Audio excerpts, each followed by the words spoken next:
A flickering garage light brought him to her door. An hour later, she said, "You're too handsome. You know that?" She never imagined those words would change everything. On Tuesday at 7:03 p.m., the garage light in Isabelle Grant's immaculate suburban home stuttered like a nervous heartbeat. It blinked and steadied, as if deciding whether it belonged in this curated life of hers. Maple Ridge, New Jersey, white hydrangeas along the walk, a sedan that still smelled like dealership leather, calendars colour-coded until December. Izzy, thick-hipped, soft-waisted, striking in that hourglass way she'd learned to dress with precision, stood under the ailing bulb with a wrench in one hand and a loneliness she couldn't fix in the other. She told herself the same thing she always did. "I'll call someone tomorrow."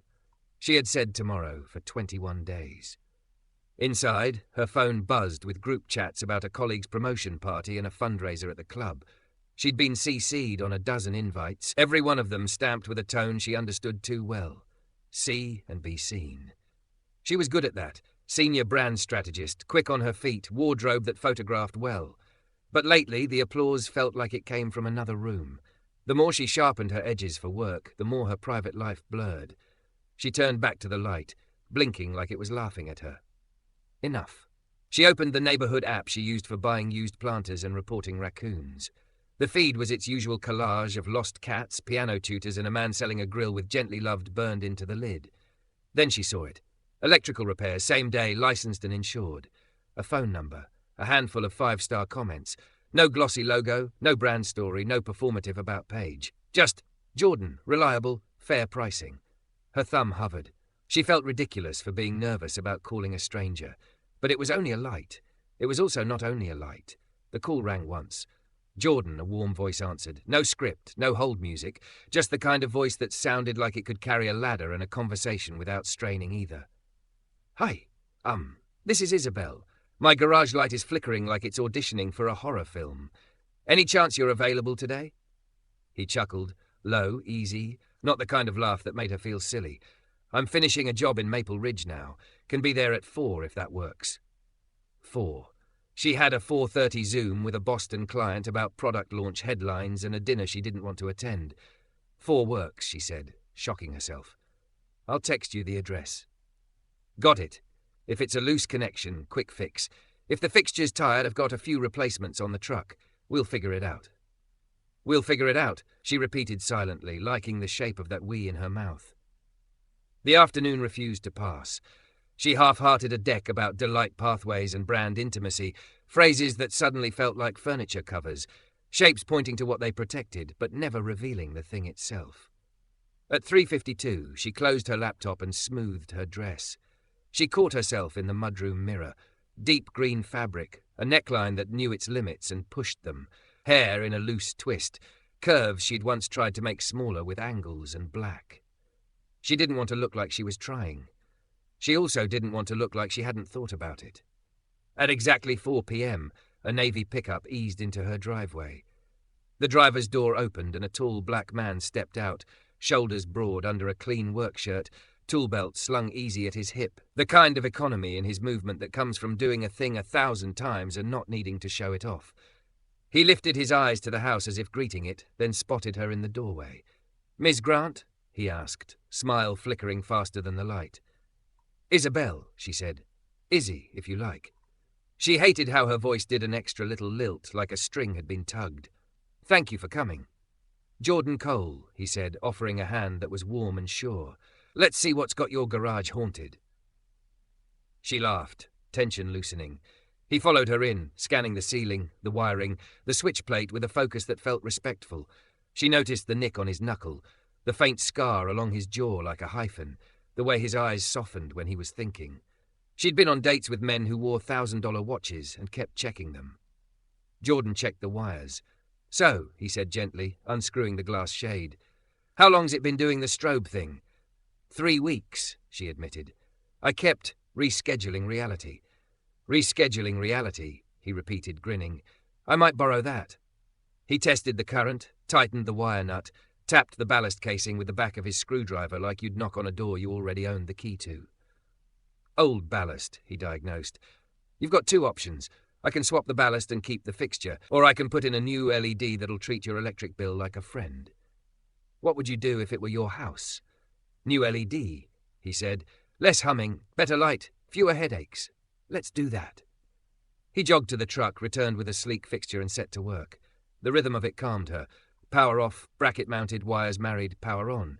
While he tightened screws, she hovered with 2 mugs of hibiscus tea she'd made, because offering nothing felt rude, and offering coffee felt like a metaphor. Thanks, he said, taking the mug with a nod that made the small gesture feel seen. You work from home? Mostly, brand strategy. I spend an unusual amount of time naming things. Names matter, he said. I grew up in a house where you fixed things and called them what they were. She felt that sentence slide under her ribs. Did you learn electrical from your dad? He said, eyes flicking toward her, then back to the fixture. He taught me not to rush and not to pretend. Electricity's honest. You either respected it or you got reminded. That sounds like something I could tattoo on my career. And your life, he said lightly. The new light clicked on. The garage flooded with clean brightness, no flicker, no hum, just the simple mercy of illumination. Izzy exhaled, surprised by the way her chest loosened. The floor looked bigger. The air felt less stale. Something about being able to see everything made her less afraid of what she might find. Looks like reality got scheduled, Jordan said, smiling at his own work the way a person smiles at a kid who finally learned to ride. It's perfect, she said, and meant it in 3 different ways. He quoted a price that made her blush for all the times she'd been upsold. She paid him and then, because she didn't want this to be the exact end she knew it should be, she added a tip. He shook his head. I appreciate it, but a good review on the app helps more. Then you're getting a sonnet, she said, and he laughed again, not a showy sound, just the sound of one person enjoying another. He started packing his tools. She watched him coil the extension cord without kink or fuss, the way he snapped the latches on the toolbox. He made order as he went. She'd dated order makers, but they made order out of other people, not objects. He looked at her once, caught her watching him, and didn't turn it into a power game. He smiled like, I see you too. She heard herself speak before she knew the words were lined up. You're too handsome, you know that? The sentence hung there, neon and irreversible. Heat rose up her neck so fast she felt dizzy. She tried to swallow the words back, but they were already in the room with them, kicking off their shoes and asking what was for dinner. Jordan stilled, then turned, the surprise on his face easing into something gentle. He didn't look away. He didn't leer. He didn't joke to save her. He just let the moment be the size it was. I didn't, he said softly, but I appreciate the data. She barked out a nervous laugh that turned into the real thing. Sorry, that was unprofessional. I'm not usually... Honest, he offered. Bold, she corrected. Honest I can do. Bold is situational. He considered her for a beat that felt longer than a beat. Bold suits you, he said. So does the green dress. Her cheeks burned in a way she hadn't felt since her 20s. Thank you. He slid the toolbox handle up with a smooth metallic click. The moment could have ended there. The light was fixed, the line was crossed. The adult thing would be to nod and retreat to the safety of the old life. But the brightness overhead seemed to have rinsed the edges of her fear. She didn't want her days to be a chain of almosts. Jordan, she said, pulse in her throat. This is probably inappropriate, would you like to grab coffee sometime? Not as a client and contractor, as 2 people who drink coffee. He didn't rush to fill the silence. He let it breathe, like he did with wires. No pretending, no hurry. I have a rule about not dating clients, he said finally, because lines matter. But lines can change after the job is done. Her lungs remembered how to work. The job is done, she said, glancing up at the light just to make sure the universe wasn't about to punish her. He smiled. Then how about this? I give you my personal number. If you text me as Izzy and not as the garage with the bad ballast, I'll gladly meet you for coffee. She took his phone, typed her name, watched the letters appear on his screen like a small, bright decision. When he left, truck easing back into the street, arm lifting in a brief wave, Izzy stood under the steady light and felt something she had not felt in months. It wasn't certainty. It wasn't safety. It was a door. Her laptop pinged from the kitchen, little calendar squares tugging at her sleeve. She silenced it, leaned against the workbench and stared up to the bright, patient glow. We'll figure it out, he'd said. For once, she wanted to. The morning after Jordan fixed the garage light, Isabelle lingered in bed longer than usual. She'd muted her work calendar alarms. Strategy decks and client calls could wait for once. The light he'd installed the day before shone steady through the garage window blinds, like a new presence in the house, dependable, warm, without the constant blinking that had mocked her for weeks. She thought about how absurd it was to feel changed by a stranger tightening wires and installing a fixture, and yet she had gone to sleep thinking about him, not about the endless string of appropriate men her mother paraded across her conversations. She scrolled her phone, thumb hovering over the new contact saved the night before. Jordan, not business line. It wasn't a name typed casually. It was a new possibility. She closed the app, set the phone down, then picked it up again. She typed and deleted half a dozen messages. Thanks again for yesterday. Too formal. Garage looks great. Too flat. So, about that coffee. Too forward, she sighed. She was a 32-year-old professional woman terrified of sending a text. Bold was supposed to be situational. Wasn't this one of those situations? By 11 a.m, she finally hit send. Hi, Jordan. It's Izzy. Would you like to meet for coffee sometime this week? She didn't wait for the 3 dots to appear. She tossed the phone onto the duvet and walked away, pacing her immaculate bedroom like it was a holding cell. His reply came within minutes. Sure thing. Tomorrow? Downtown Westfield? There's a little place called Harbour Cafe. Noon work for you? She exhaled so loudly she startled herself. Noon works. See you then. The following day, she arrived at Harbour Cafe 15 minutes early. She'd picked a seat in the corner, one that offered both privacy and the comfort of a public space. She wore dark jeans that hugged her hips and a cream blouse tucked just enough to hint at her curves without screaming effort. Her hair was loose, soft waves framing a face she'd spent longer than usual preparing.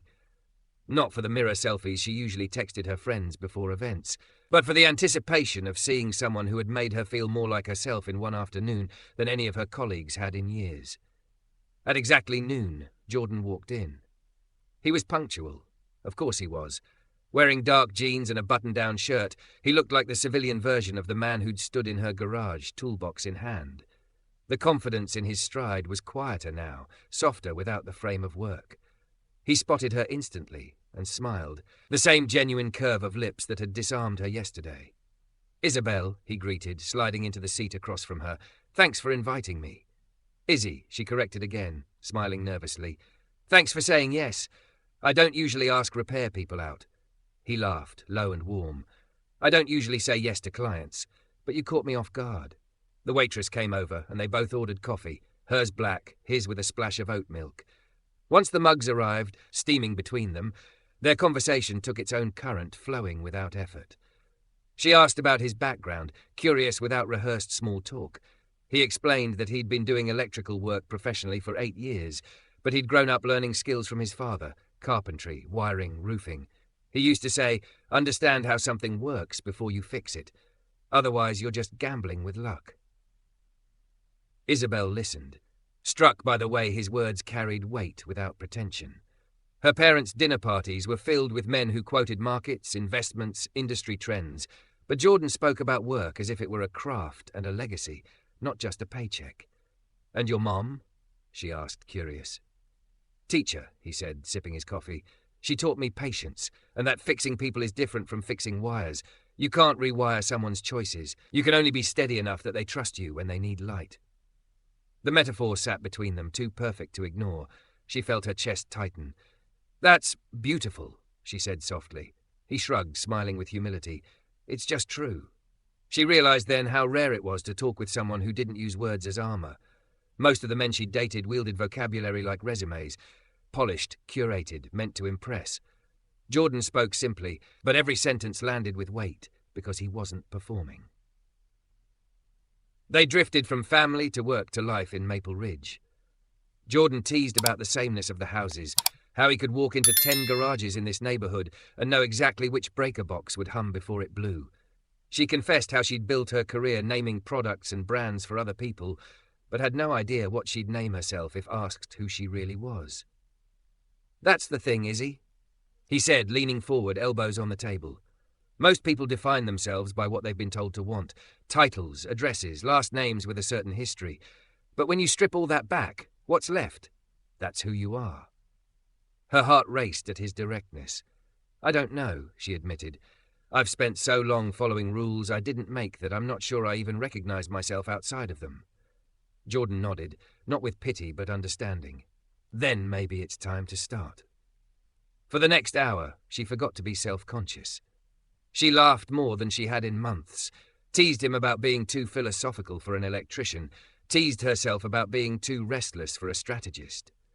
When he checked his phone at one point, not for the time but to silence a call, she felt the pang of reality reminding her he had another life outside this cafe. By the time the mugs were empty and the waitress dropped the bill, Isabelle wasn't ready for it to end. Jordan reached for his wallet, but she shook her head. "My invitation, my treat." "Fair enough," he said, letting her win this round. They stood outside on the sidewalk, late summer sun pressing against their shoulders. The hum of traffic, the chatter of other patrons, it all faded as they lingered, neither rushing to leave. "I had a good time," Isabelle said, her voice lower, more vulnerable. "Me too," Jordan replied. He studied her face, like he was considering whether to say more, whether to cross an invisible line. But then he smiled, simple and unpretentious. "Text me again, Izzy, whenever you feel bold." She laughed, remembering her own words from the garage. "Bold is situational. Then let's make more situations." With that, he stepped back, giving her space, giving her choice. And then he turned toward his truck, hands in his pockets, shoulders easy.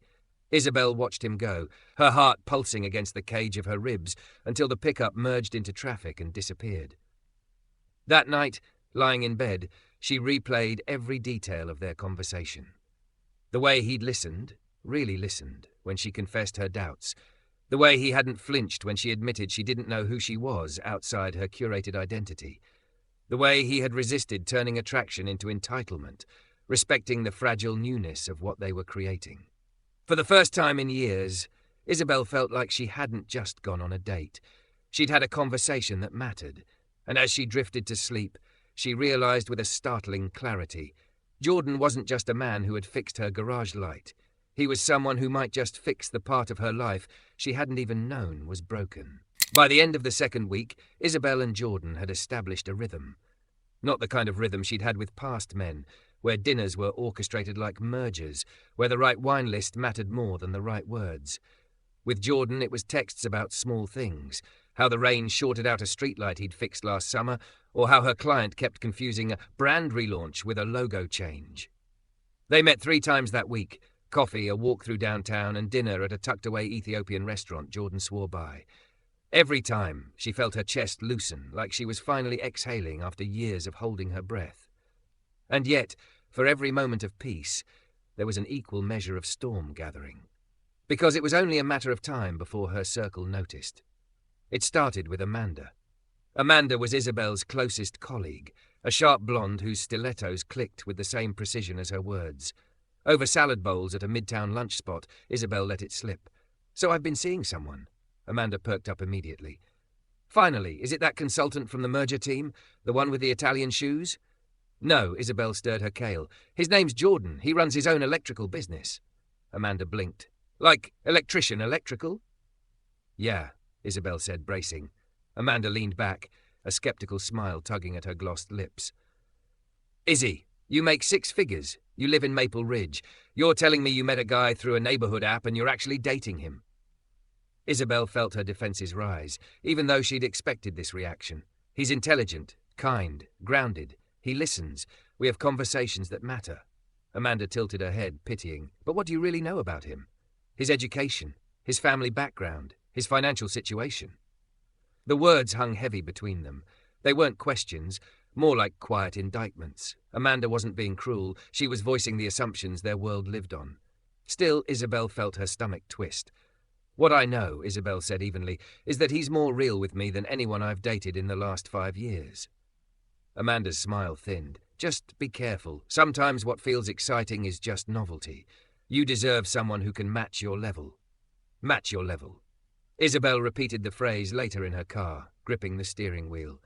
She thought about how Jordan's eyes warmed when he told stories about his dad, how he fixed things without dramatics, how he asked her questions that made her rethink her own life. If that wasn't her level, maybe she'd been aiming at the wrong height. 2 days later, the storm reached her family. It was her mother, of course. Eleanor Grant, elegant in pearls and silk, had a radar for anything that strayed from appropriate. The phone call began pleasantly enough. Updates about her father's board meetings, news of the Whitfield son getting engaged, and then Eleanor's tone shifted. "Sweetheart, I heard through Margaret that you've been spending time with someone." Isabelle hesitated. "Yes, his name's Jordan. And what does he do?" "He runs his own electrical business." Silence. Then Eleanor's voice, low with concern. "Darling, I hope you're not confusing kindness with compatibility. Men in those trades, they're fine, of course, but not the right match for a woman of your background. It creates uncomfortable situations." "He's not the help, Mother," Isabelle snapped before she could stop herself. "He's a skilled professional who owns his business, and he's one of the most genuine people I've ever met." "I'm sure he's very nice," Eleanor soothed, the way one might soothe a child clutching a toy. "But compatibility isn't about kindness. It's about shared values, similar circles, social alignment. What will you talk about at dinner parties? How will you introduce him to your colleagues?" The questions landed like darts, each one carrying the weight of generations. Isabelle sat rigid on the edge of her bed, her free hand clenching the duvet. "Maybe those aren't the questions I should be asking," she said finally, her voice shaking with anger she rarely directed at her mother. "Maybe compatibility is about how someone makes me feel when no one else is watching." Her mother sighed. "You're romanticizing, Isabelle. This won't last, and I don't want to see you hurt when reality catches up." Reality. Isabelle ended the call without saying goodbye. That evening, Jordan noticed her tension immediately. They were walking downtown, their hands brushing occasionally but not yet clasped. He studied her, brows knitting. "Tough day?" "You could say that," she admitted. "Amanda thinks you don't match my level. My mother thinks I'm romanticizing you. Apparently, I'm not supposed to be with someone who doesn't come with the right pedigree." Jordan was quiet for a long moment. Then he stopped walking and turned to her. "Do you believe them?" The question startled her. She looked at him, really looked, his steady eyes, the quiet patience in his stance. He wasn't asking because he was insecure. He was asking because he valued truth. "No," she said, surprising herself with the strength in her voice, "but I hate how much their words still get to me." Jordan nodded. "It's not easy to stand against the current you grew up swimming in. I get it. But I need you to be sure about one thing. I can't be someone's secret or someone's rebellion. If we're doing this, it has to be real." His honesty cut straight through her fear. She felt the weight of it, the risk of it, and yet the relief of not having to pretend. "I don't want you as a secret," she said, "and you're not my rebellion. You're the first person in a long time who makes me feel like myself." Jordan's hand found hers then, firm, grounding. "Then let's start there." But the pushback didn't stop. At Friday's team happy hour, when Isabelle mentioned she had weekend plans, her colleague Brian quipped, "What, another date with Mr. Fix-It?" The laughter that followed wasn't malicious, but it stung. They thought it was a joke. They thought he was temporary. Isabelle excused herself early, her throat tight. She didn't tell Jordan about Brian's comment that night. She didn't want him to feel reduced by her colleague's ignorance. But she carried the weight of it, the constant hum of disapproval, the invisible line her world kept telling her she wasn't supposed to cross. And yet, every time she looked at him, sitting across from her at dinner, asking about her day with genuine interest, teasing her about how she ordered dessert and then stole his too, she knew the line was one she wanted to cross again and again. One night, as they sat on her back porch under the new outdoor lights he'd installed for her, Isabelle broke the silence. "Why did you say yes?" she asked suddenly. "When I asked you for coffee that first day. I practically ambushed you with a compliment and an invitation. Most people would have laughed me off." Jordan thought for a long moment before answering. "Because you seemed real. You weren't hiding behind polite small talk or trying to impress me. You were bold, even when you were embarrassed. Most of the clients I work for here keep a wall up. You didn't." His words warmed her, soothed the bruises left by everyone else's doubts. She leaned back against his shoulder, exhaling. "Sometimes I think the hardest part isn't loving you," she whispered. "It's learning to unlearn all the rules I was taught about what love is supposed to look like." Jordan kissed the top of her hair. "Then let's write our own rules." By the time she fell asleep that night, Isabelle knew something had shifted. She wasn't just dating Jordan. She was beginning to choose him against the current. The pushback was real, heavy, unrelenting. But so was the pull. The way his presence steadied her, the way his words rewired something broken inside her. And for the first time she realized, love wasn't about matching levels. It was about finding someone who met you where you truly were. The invitation wasn't really an invitation. It was a test. Isabelle had known it the moment her mother's voice sharpened on the phone. "We'd love to see you for Sunday dinner. Bring your friend." Her chest had tightened. There was no "we'd love." It was Eleanor Grant's polite way of drawing a line in the sand. Robert, her father, would stand behind her, cool and reserved, pretending neutrality but silently measuring everything. They wanted to see if Jordan could survive in their world, or if Isabelle would finally come to her senses and admit the whole thing was a phase. On the drive up to Greenwich, Jordan's pickup truck looked like an intruder among the manicured driveways and black sedans. Isabelle sat in the passenger seat, smoothing her dress with nervous hands. The house appeared like it always had: wide stone front, columns, hydrangeas groomed into submission, a circular drive that screamed legacy. She'd grown up inside those walls, taught that perfection was the only acceptable currency. Tonight she was walking in with someone who represented everything her parents had warned her away from. "You sure about this?" Jordan asked quietly, eyes on the road. "No," Isabelle admitted. Her throat was dry. "But I can't keep compartmentalizing. If we're real, my family needs to see it." Jordan nodded, steady as always. "Then we'll face it together."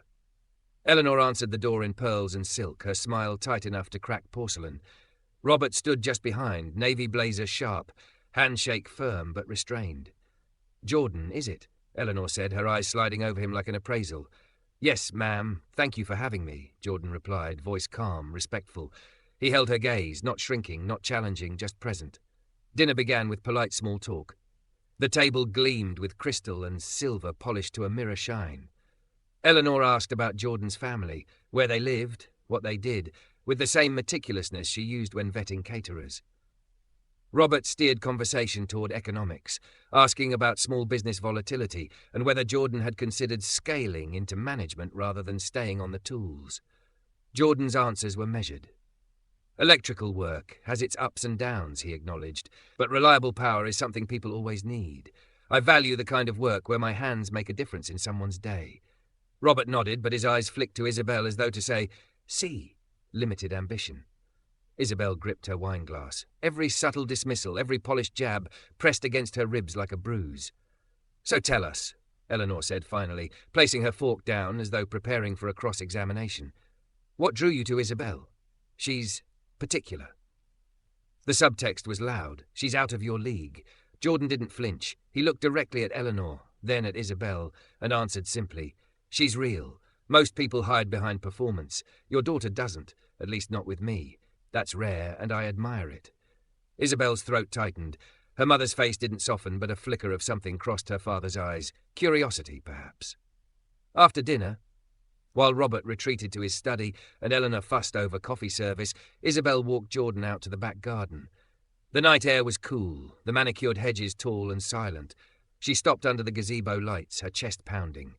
"I'm sorry," she whispered. "They were exactly who you said they'd be," Jordan finished gently. "Izzy, I don't take it personally. I've been measured against other people's standards my whole life. But I need to ask, are you okay with it?" Her eyes stung. "It hurts. Every word from them feels like a warning that I'm betraying the life they planned for me. But when I'm with you, I feel like I'm finally living my own." Jordan reached for her hand, steady and warm. "Then that's the only approval that matters." The certainty in his voice calmed her trembling. Yet when she looked back at the glowing windows of the house, she knew the battle wasn't over. Later that night, after Jordan left, Eleanor cornered Isabelle in the kitchen. "Sweetheart," she began, her tone low and urgent, "you can't be serious about this. It's not sustainable. He's pleasant, yes, but you're romanticizing. You need someone who fits." "Fits what, Mother?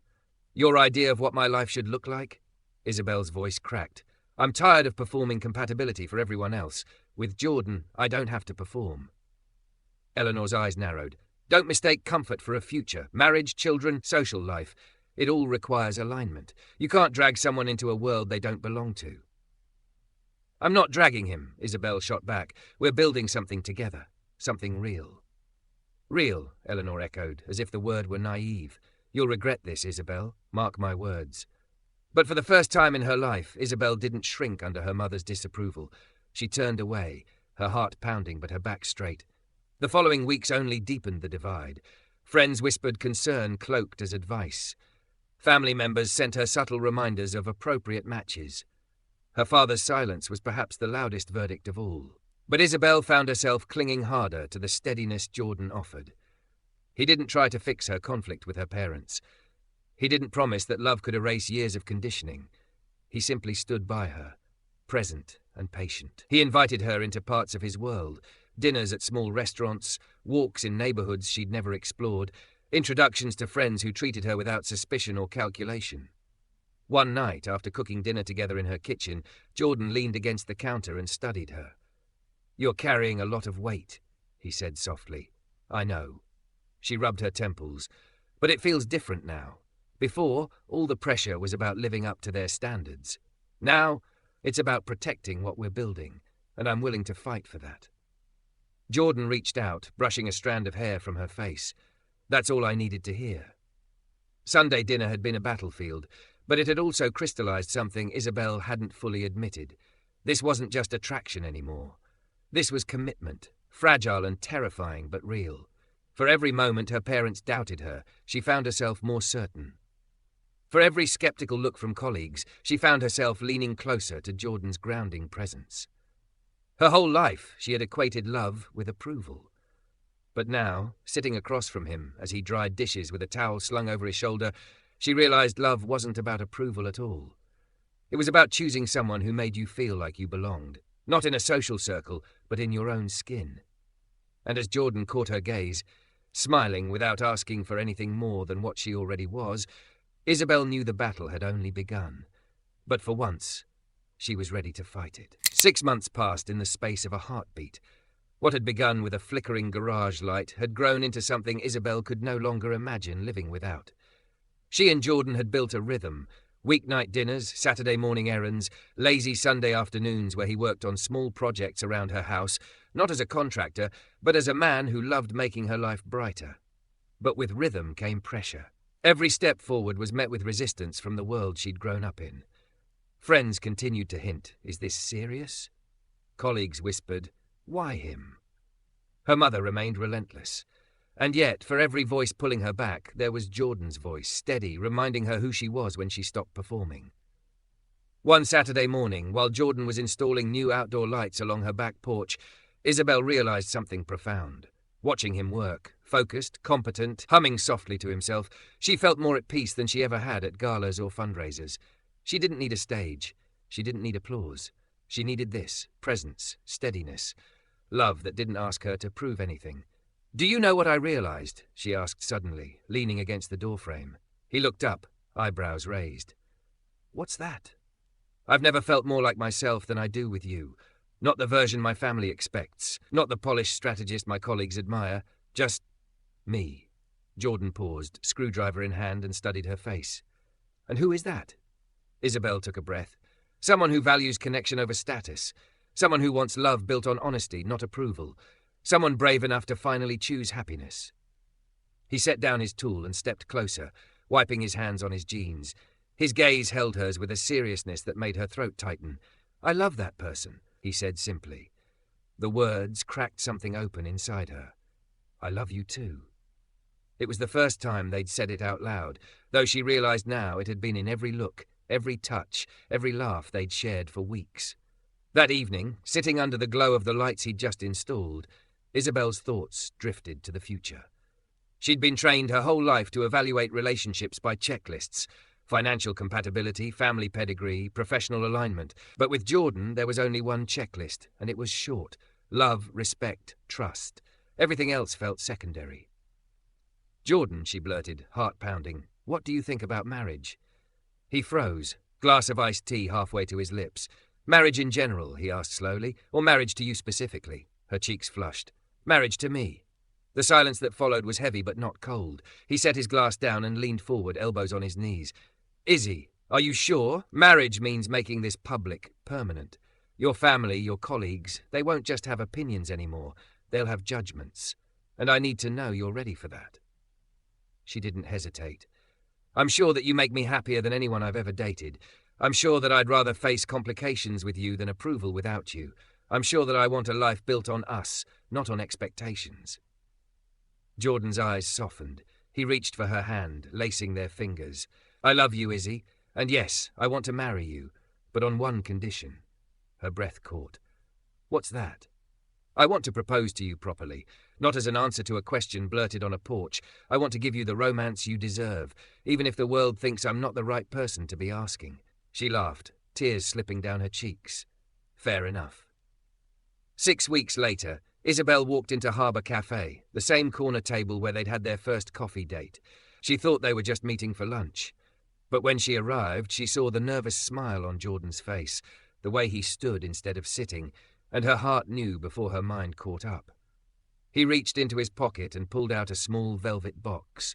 Kneeling beside the table in front of strangers who had no idea how much weight this moment carried, he opened it to reveal a vintage ring, delicate, thoughtful, nothing flashy but perfect. "Isabelle Grant," he said, his voice steady despite the tremor in his hands. "You changed my life the day you asked an electrician out for coffee. You made me believe love could be honest, not strategic, real, not rehearsed. Will you change my life again by agreeing to be my wife?" Tears blurred her vision. She heard the cafe murmur ripple, felt strangers leaning in, but all she saw was him, Jordan, the man who had fixed her light and ended up fixing her heart. "Yes," she whispered. Then louder, certain, "Yes. Absolutely yes." The cafe erupted in applause. People clapped, some cheered, and a waitress dabbed at her eyes with a napkin. Jordan slipped the ring onto her finger, and she pulled him into a kiss that tasted like relief, defiance, and joy all at once. Outside, as they walked hand in hand into the cool afternoon, Isabelle felt the weight of what lay ahead. Her parents would not be thrilled. Her friends would whisper. Her colleagues would raise their brows. But none of it mattered as much as the man beside her. For the first time, she wasn't chasing approval. She was choosing love. In the weeks that followed, the backlash arrived right on schedule. Eleanor called in disbelief. Robert voiced concern about practicalities. Amanda muttered about Isabelle throwing away her future.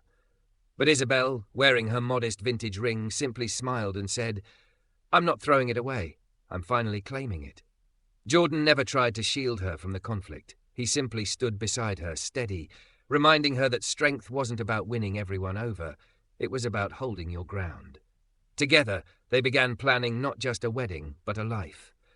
One that wouldn't look perfect in a society column, but would feel perfect in the quiet moments that mattered. One evening, as they sat on Isabelle's back porch, the same place where she'd blurted the word marriage weeks earlier, she looked up at the glow of the lights he had installed. "You know," she said softly, "it started with me asking you to fix something broken, and now we're building something whole." Jordan squeezed her hand. "Funny thing about light. Once it's steady, you see everything differently." She leaned her head against his shoulder, smiling. For the first time in her life, Isabelle felt like the world could flicker and fail all it wanted. Inside her heart, the light was steady, and she knew she'd never go back to darkness again.